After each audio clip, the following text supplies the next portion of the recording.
Okay guys, welcome back to Jack of All Trades. Today we're going to show you how to modify your existing shower head to take away the flow converter inside. Some of the new shower heads, they come pre-installed, so you cannot remove them. So I'm going to show you how to modify them to get a strong shower, because when they're modified, they don't allow a lot of water through. So it's good to know how to adjust them to get a good, nice, strong shower. Simple tools you're going to need is just a pair of pliers.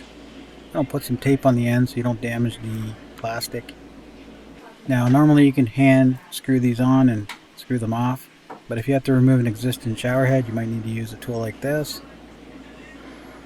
Once you get it off, you're just going to unscrew it, and as you look in here, you see the existing hole. It's smaller than the one that I'm starting to drill there. You're going to put a drill bit in just a little bit bigger than the hole, and you can see, there you go, it's been drilled. And then what that does is that allows a lot more water through and give you a stronger shower. Now if you're trying to preserve water, then this video isn't for you, but for me, I want a nice shower, and unfortunately those restrictors, they don't give you a lot of water pressure coming through the shower head.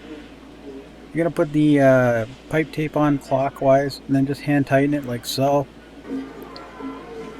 Don't use the pliers, you don't need them anymore. This will prevent the wire leaks. So I'm going to run a test right now, turn it on, and you're going to see a nice strong flow of water.